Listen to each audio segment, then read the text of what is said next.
Welcome to Undercurrents, our daily news show from UnHerd's Washington Bureau. Today's guests are award-winning journalists Matt Taibbi of Racket and Gabe Kaminsky of the Washington Examiner. Subscribe to the Undercurrents YouTube channel, subscribe wherever you get your podcasts, and over at undercurrents.tv for even longer versions of these interviews. We're over at the Undercurrents channel on YouTube every day, so make sure to give it a subscribe.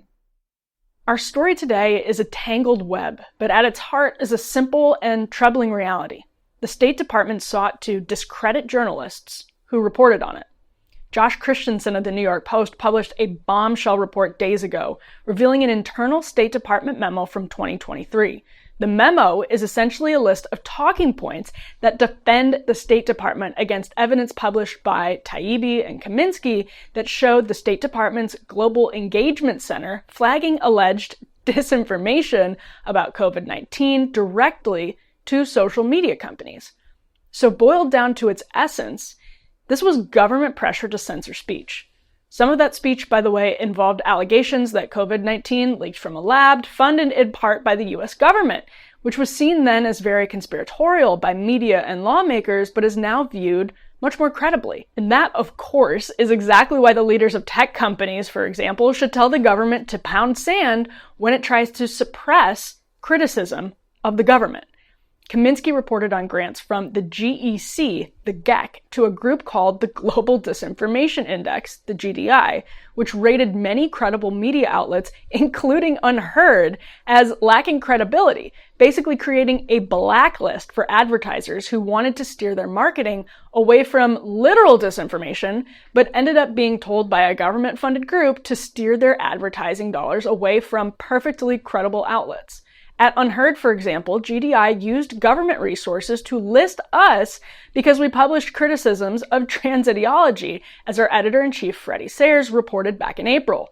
Now, Republican Congressman Jim Banks, who the Post revealed was also a subject of states' talking points, is demanding Secretary of State Antony Blinken answer several questions about how a, quote, sloppy and hypocritical lie about him that falsely attributed a quote he gave to Kaminsky to Russian media. The Post reported on a letter Banks sent Blinken just yesterday. Government attempts to suppress and discredit critics are not new, but they're always important. Perhaps especially now, as journalists like Rachel Maddow just this week nod right along as figures like former Secretary of State Hillary Clinton casually suggest potential prison time for people who spread alleged Russian, quote, propaganda, boosting Trump. That, of course, is what Clinton and her allies say to describe genuine foreign agents, but it's also how they describe people who've simply raised credible criticisms of, say, Hillary Clinton or the State Department itself. Joining us now to make sense of all of this are Matt Taibbi of Racket and Gabe Kaminsky of the Washington Examiner, the journalists at the center of this story. Matt, Gabe, thank you so much for joining us. All right, Matt and Gabe, thank you so much for joining us. And Matt, I'm going to start with you and just ask if you could recap the reporting that in this case had the State Department so upset. I believe the thread in question was a Twitter Files related post in January of 2023. Just tell us basically what you revealed that got them so upset. So the initial Twitter Files thread about GEC that I wrote, Global Engagement Center, right? Yeah, the Global Engagement Center. I think it was from January 3rd of 2023. It was right after the new year. And we had a pile of internal correspondence in the Twitter Files that basically showed that the Twitter trust and safety executives were getting tired of having government agencies call them up and say, could you please take this and that and the other thing down? And they wanted to reduce the number of government agents that actually had the phone number of people like Yoel Roth. And the first agency that they protested about was the Global Engagement Center. And they listed a whole bunch of reasons why, including what they called the history of offensive information operations. There was other stuff in there about an incident in which GEC had sent a list of 5,000 names that they claimed were related to Chinese misinformation, but it ended up having Canadian officials and CNN reporters and all kinds of other folks in there.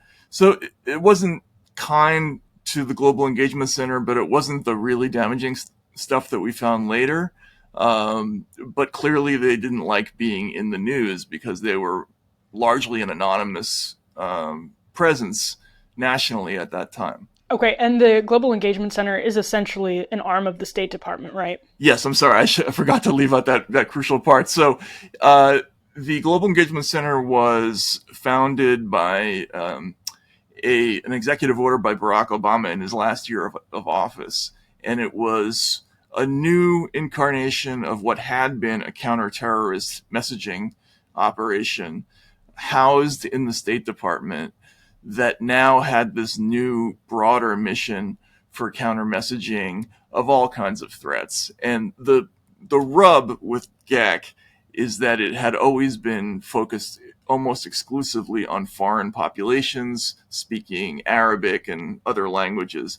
Now they were turning inward, and they were very focused on misinformation or disinformation that reached American consumers, and sometimes that involved the speech of ordinary Americans. Really important because, Gabe, you also reported, as we continue with the alphabet soup of acronyms, on the Global Disinformation Index, and I have part of the State Department memo in front of me that Josh Christensen reported on. They say the GEC's work with GDI was limited to counter disinformation efforts in East Asia and Europe. As Matt just pointed out, that was obviously the origin story of the Global Engagement Center, but your reporting about the GDI is also what found its way into this memo, talking points essentially, for a media briefing that was being circulated at the State Department. So tell us a little bit about what you reported as it relates to the GDI, what the Global Disinformation Index is, and why the State Department was upset about that reporting from you. Yeah, so in January and February of last year at the Washington Examiner, we were looking into this British think tank, the Global Disinformation Index. And the reason we were doing that is because we found that they crafted a public list of outlets that they deemed to be the riskiest, and they were all outlets that websites like the Washington Examiner, Daily Caller, Reason, they are all on the right. And there even were a place like Real Clear Politics, and then they UnHerd actually too. UnHerd as well. And they said that the most trustworthy news outlets were all on the left. So it was clearly a biased assessment of the most and least trustworthy. But separately, we found that the Global Disinformation Index, this British group, which actually has an American-affiliated nonprofit group, that they crafted something called, and do craft it still, something called a dynamic exclusion list, which is a kind of, in their mind, a private blacklist of websites that each month they feed to advertisers with the intent of defunding and shutting down places that they don't like their speech, essentially.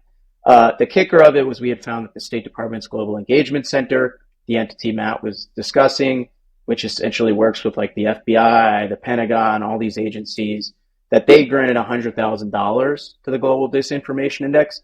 We also found that the National Endowment for Democracy, which is a essentially a government nonprofit, it's fully funded essentially through congressional appropriations. You could FOIA the National Endowment for Democracy, that they granted money to GDI as well.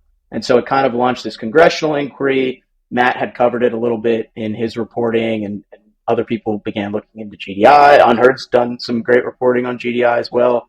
And I guess so that was what the State Department was not too happy about in that memo. But Gabe, I have here right in front of me, the State Department says very clearly, no, the Global Engagement Center did not fund GDI to study, analyze, or report on social media platforms or accounts inside the United States. The GEC's work with GDI was limited to disinformation efforts in East Asia and Europe. This is another part of the memo that Josh Christensen reported at the New York Post just last week. Why is that wrong? Okay, so two things about that. The first thing is that the first point they made in that memo about the Global Engagement Center has funded efforts to suppress speech on social media, I believe the language was. That is not true. The Global Engagement Center, through Matt's reporting, and we've reported on this also, was involved in the Election Integrity Partnership, a coalition of groups flagging through a system called JIRA, J-I-R-A, to the EIP and the JIRA. The EIP, JIRA. The CISA, GEC, CIS, LSAC, all this stuff. They were flagging stuff to social media platforms, and in certain cases, those platforms took action to delete that. So GEC has clearly been involved in efforts to suppress speech. The other thing is the State Department's response to these stories has always been to put forth broad claims about their involvement and say, our grant was only for some sort of foreign funding operation or foreign disinformation. And they haven't provided a lot of information about that. But moreover, I think the thing lawmakers have offered in Congress, and I think something other media outlets, commentators, their opinion, which I tend to agree with, is that it doesn't really matter. The point of those stories is not that a specific amount of money was allocated to a specific blacklisting operation.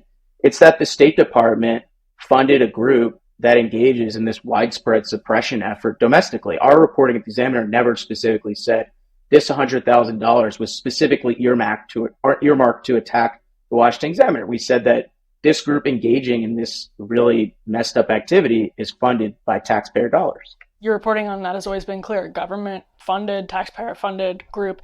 Matt, you've covered this stuff for a while, and I'm curious, what you would say to the State Department or a defender of the State Department, which, there seem to be very many of them in the media who either will go to bat for the State Department or just ignore stories like these altogether, who say, this is normal. This is a government agency simply defending itself. This is just what that memo looks like. They're trying to handle a public relations crisis. What's so inappropriate about these talking points?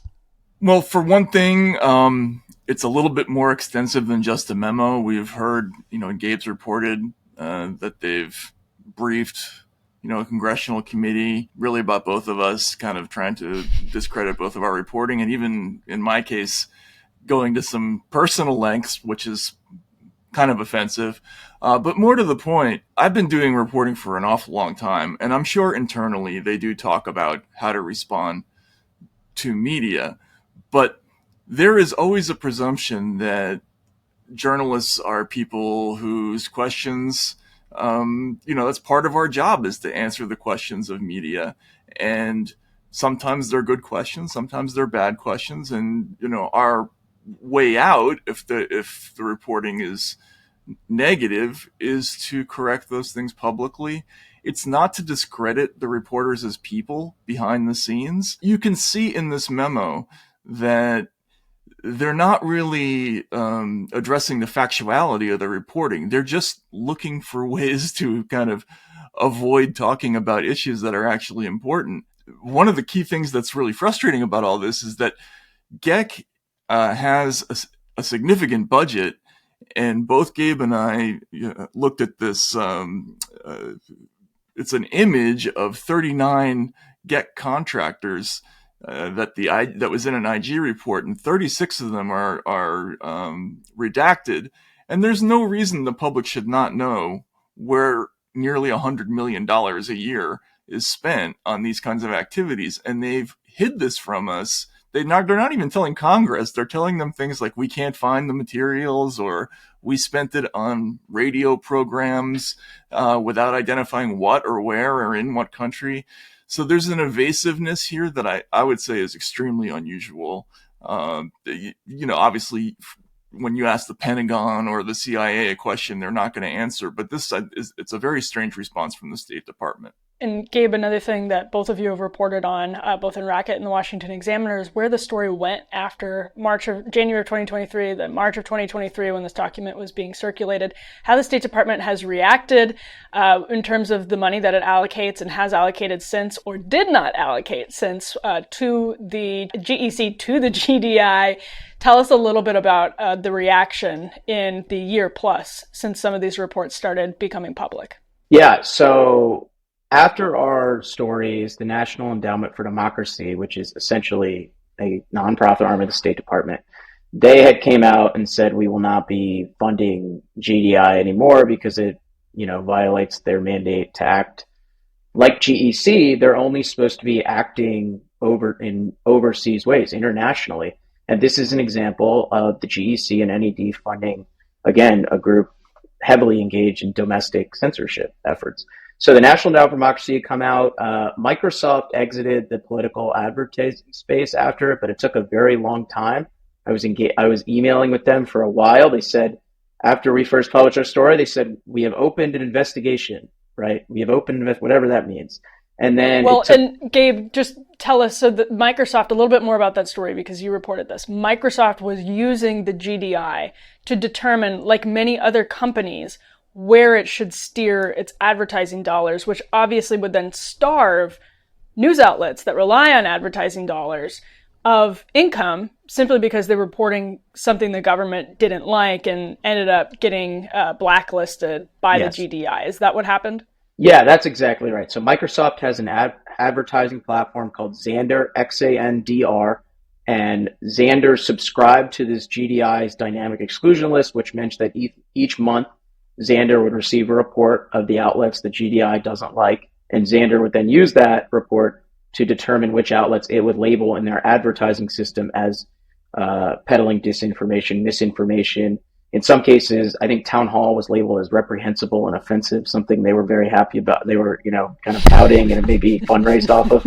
So that's what the purpose of that was. Microsoft had come out and exited the political advertising space. Oracle is another company that subscribed to the list. We had reported prior that they exited the list. However, at UnHerd, you guys actually had reported something, a piece not long ago that would make it appear that Oracle is still subscribing to GDI's blacklist, I believe.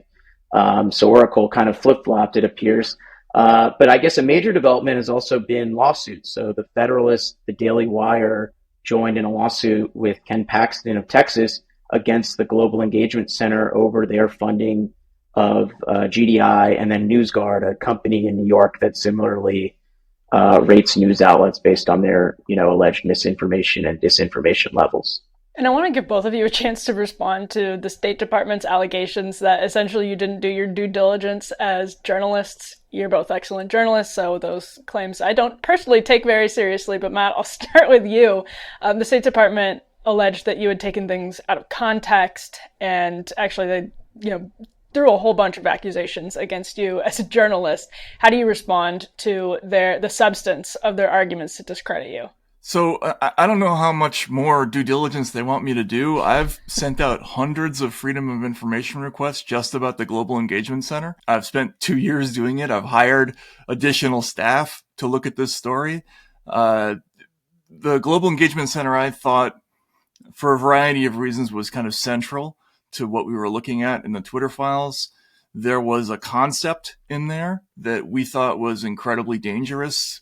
GEC sends out these reports that for instance, they have a report called Russia's Pillars of Information. They have ones about each different country. But one of the concepts that they promote is this idea of an information ecosystem, right? So they will spend time identifying a foreign agent like Russia or Iran or China, and actually look for accounts that are linked to those countries. But then they will have separate designations for accounts that they call, for instance, highly connective accounts, right? And these are accounts that have no link to any of those other countries, to those bad actors, but simply kind of rhyme content-wise with the same messaging. So in the Italian report, they put the former Italian Prime Minister Giuseppe Conte in there. There was the former head of the Democratic Party in Italy, Nicola Zingaretti, who's sort of like the Bernie of Italy. And this is just guilt by association. And we saw kind of like en masse this happening in requests to Twitter for taking down accounts that they just alleged were connected, right? And you saw Twitter executives saying things like, yeah, if they're saying the same thing as Russia, they call that Russian, right? And it's an extraordinarily dangerous thing. And we were trying to get at the heart of how they had come to that conclusion, who they're contracting out to do that kind of work, how they came to be involved with the Election Integrity Partnership in Stanford. And we asked tons of questions. I emailed every name that I could find in one of those documents, and they didn't answer them. So I don't know what they mean by lack of due diligence, because that's kind of the definition of what we did. Yeah. Gabe, I think at one point they said you didn't ask for an interview or something like that. Again, this was internal. It says very clearly on the memos, not for public release, which I'm sure they aren't pleased that it ended up being very much for public release, despite their best attempts, I'm sure, to stifle it. But tell us, what is your response to the State Department here? There's an ironic nature of that line. He did not ask for an interview, because right before it says Gabe Kaminsky sent repeated questions to the State Department. He did not ask for an interview. they didn't answer a lot of my repeated questions. I asked a lot of, over roughly 12 emails in January and February. I asked things, really basic questions that anyone should be able to get from their own government. I asked, can you provide me with a link to the USA spending or grants.gov, wherever I can find literally just a public record of this grant that was given to the Global Disinformation Index? And they just said, I refer you to grants.gov. Well, I can't find it on grants.gov. That's why I'm reaching out to you. Also, we only knew that there was government funding because on the Global Disinformation Index's website, it said there was a note where it said we got money from the State Department. We couldn't find that anywhere. So they didn't answer a lot of questions that I had asked about that funding. I also think there's something really important to note about this memo. I think maybe the most important part is that near the end, the State Department intentionally quotes Jim Banks, a misrepresented version of a Jim Banks quote that was given to the Washington Examiner, but as appearing in a Russian state news outlet.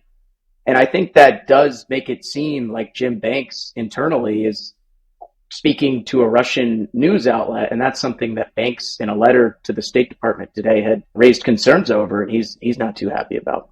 And by the way, they also brought up my past living in Russia to the House Committee on Small Businesses. So there's one can make the argument there's an attempt to try to link both of us to Russia. Right, and Hillary Clinton, of course, made this connection very casually and very vaguely, probably intentionally, just on Rachel Maddow's show this week when she suggested perhaps even prison time, criminal charges against people who boosted Trump, boosted Russian disinformation, which she has applied very broadly in the past simply to people who criticize her. And Matt, that's a question that I wanted to ask you as somebody who comes from, it's so easy in the story for the left to dismiss it as just conservative cranks getting what's coming to them. A lot of what they were flagging in your Twitter files reporting that upset the State Department was, my understanding is, information about the lab leak, information that was related to the pandemic, some of which has actually aged well and hardly into conspiratorial territory. This is not just about putting a target on the right's back, is it? No, not at all. And there were also communications about the Yellow Vest movement in France. There were a number of leftist movements. Most of those had to do with disinformation, as they called it, in other countries like Italy, France, and the UK. But they were certainly looking at that idea. And again, their standard for this is, does the person saying that the bad thing, are they reflecting the same idea as another country? They're not trying to suggest that those people are actually connected to a bad foreign actor, but they want them treated that way. And that's why what you mentioned with Hillary Clinton talking about boosting or spreading propaganda, this doesn't even require this new turn that they're taking. What's so insidious about it is that it doesn't even require somebody to make a mistake, to be libelous, to even have an unpatriotic intent. It can just be somebody in an agency like GAC, for instance, the Foreign Influence Task Force of the FBI, deciding that this messaging propagates something that the Kremlin might like, for instance, right? And that could be something as simple as, we don't believe the official version of Nord Stream, or we think, the COVID actually started in Wuhan, or, there's a million different things that they objected to. And we saw that whenever these things came up, they would send these huge spreadsheets that had terms like marked for deletion on them. And it was just enormous numbers of accounts. And, their whole conception of this was so just inexact, even compared to other agencies that do this kind of work.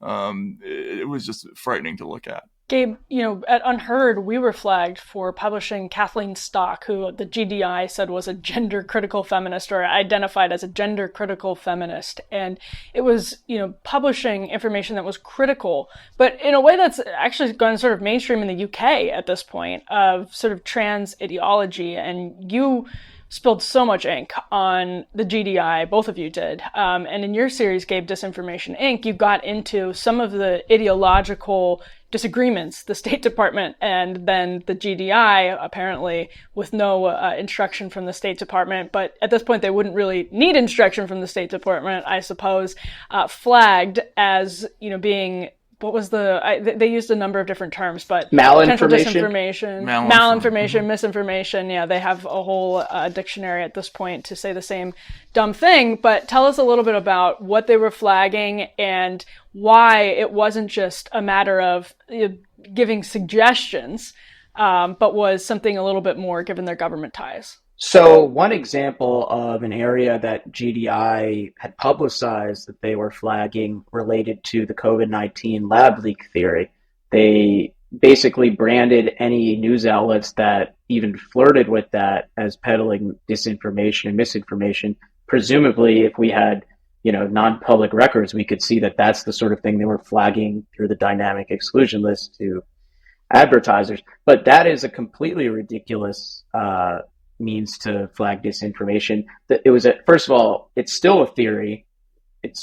That COVID-19 may have emerged from a lab, but moreover, the FBI determined last year that the lab leak was the most probable result of the origin of COVID-19. Also, the Energy Department did, I believe, 2 years ago.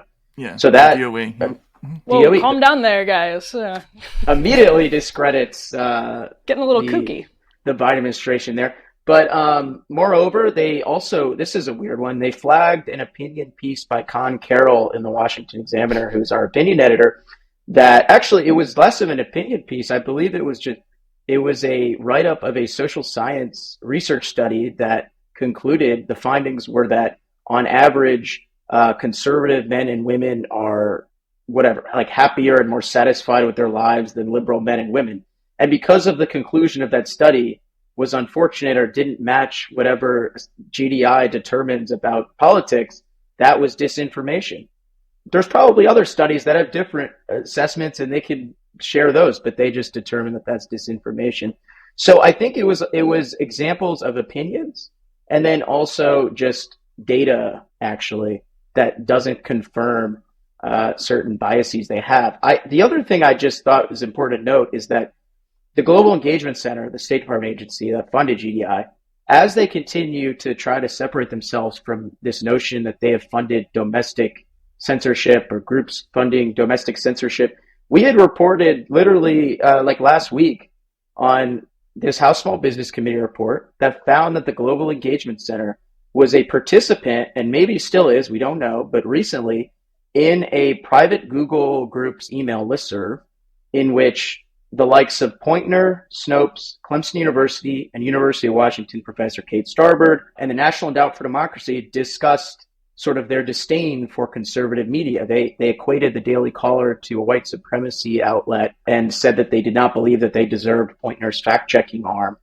And the Global Engagement Center, which is only supposed to be involved in international affairs, was involved in a chat about censoring domestic news outlets, and they still say they haven't skirted their mandate. I mean, that's ludicrous. So, Matt, actually, I was going to ask you about the National Endowment for Democracy, a huge player in the saga, and one that comes out of the Cold War. Correct me if I'm wrong, but I believe the National Endowment for Democracy was sort of publicly being framed by, I want to say this was late Reagan, early Bush, late 80s, early 90s, the administration as a public arm of what the CIA post-Church Committee, when a lot of the excesses and the abuses of the CIA came to light. This is now what the CIA can do publicly or through the NED. You guys mentioned you could actually FOIA the NED, for example, maybe to no luck, but still, they could do it more openly than they did during the Cold War in terms of dispersing information or fighting a so-called info war. So the NED is part of this constellation, GDI, GEC, all of this constellation of acronym groups. What role do they play in all of this specifically as the NED? And to what extent is all of this intentionally convoluted in order to obfuscate and make it very difficult for people to follow conversations just like this one? So I think the story there you referenced, I believe it was written by David Ignatius at the Washington Post. If I remember correctly. The Langley correspondent. Yeah. Yes, exactly. It might have been 1990 or 1991, But yes, the gist of it was the democracy promotion mission, all the things that the CIA used to do covertly, the NED, essentially we can now do it more overtly. And this coincided with a time when I went away to live in an expat community in Russia. And it wasn't the biggest expat community in the world. And this democracy promotion mission, I think people need to understand. It was so ironic for me listening to this whole concept of Russians are interfering in our election a few years ago or 8 years ago, whenever it was, because I was in Russia when we had consultants with an office in the Kremlin, and we're openly funneling millions of dollars to sort of pro-Yeltsin organizations to make commercials, to do leafleting campaigns, to do all kinds of things in country. And what's important to understand about this is that they have this idea that there is a very, very important role to be played by propaganda overseas, messaging in coordination with street protesters. All of this they believe is an essential, overt, legitimate function of agencies like the NED in consultation with, for instance, the IRI, the International Republican Institute, the National Democratic Institute, right? But the problem is you cannot tolerate them bringing that idea home, because they look at politics overseas and they have very definite ideas, or they did in Russia anyway, or as to who should be elected and who shouldn't be elected. In 1996, Yeltsin was in 5th place at the beginning of the year, and when in a presidential election year, far behind the communists, and they were made no secret about not liking that, and they pushed very hard for these pro-democracy movements. Well, what happens when they start getting involved in American politics with something like the Election Integrity Partnership? And if you look at some of the partners of these organizations, and if I think GDI is maybe the most damning case, because you see them overtly politicizing messaging, using taxpayer money, in some cases defense money, funneled through the State Department to try to, control or influence the opinions of American voters. That's outrageous. It's a total violation of the charter of this organization, and it's still a violation, I think, of the Smith-Mundt Act of 1947. Gabe, I want to ask, the people are actually voting right now, and we've seen Mark Zuckerberg, we've seen obviously Elon Musk, who's listed in the State Department talking points that the New York Post reported on for allegedly sharing all of your disinformation. Both of you, Elon Musk, he says he's doing things differently at X when it comes to relationships with government intel agencies, FBI briefings. Mark Zuckerberg has said he regrets sort of taking so seriously briefings he was given about potential Russian interference in the 2020 election. What do we know about what could be happening behind the scenes right now? What can we suspect, or what can we expect might be happening behind the curtain right now, even after all of the sort of reckoning that's happened already?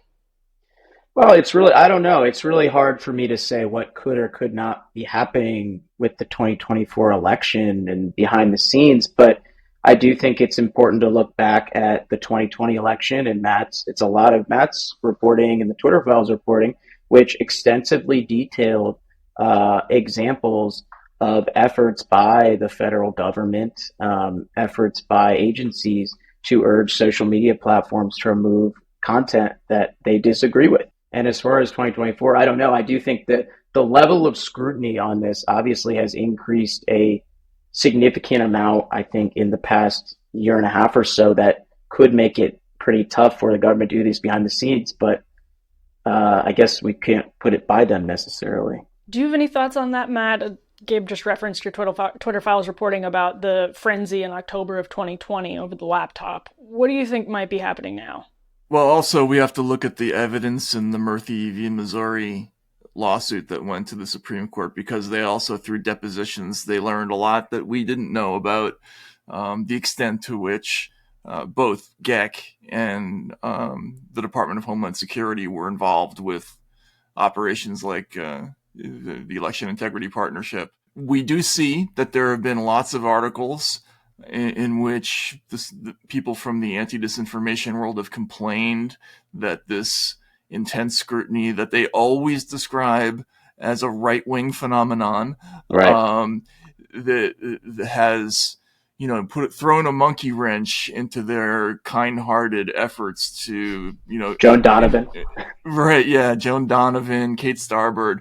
Then, they all pose for these plaintiff pictures about how, the noble researcher has been knocked off course. Now, how much do we believe that? Not very much in my case. I know I've heard sort of behind the scenes that there are a variety of different programs that are still going on.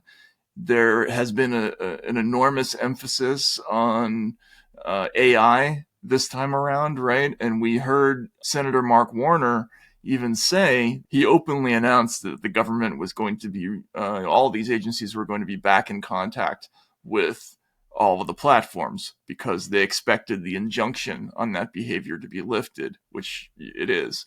So I don't see why we should expect it should be any less. And also, companies like GDI or NewsGuard, if you have any kind of connection to commercial media, they're still having an enormous impact on the business. And there are people who are having tremendous trouble getting advertising revenue or being seen on the various platforms. This was a fantastic conversation and a real treat to get to break some of this down with both of you, because nobody knows this beat, which is so important, better than both of you. So thank you both so much for spending time breaking it down and for your reporting. Thanks so much, Emily. Appreciate it. Thanks. Thanks, Gabe. Well, that was fascinating. Again, if you're not already subscribed to the Undercurrents YouTube channel, it is separate from this one, and we are there every single day posting new videos that are filmed here from the UnHerd Washington Bureau. So make sure to go ahead and give us a subscribe at Undercurrents. You can subscribe wherever you download your podcasts if you prefer to listen, and we are over at undercurrents.tv, where you can pay for a full premium experience. Thank you so much for tuning in, and we will be back with more Undercurrents tomorrow.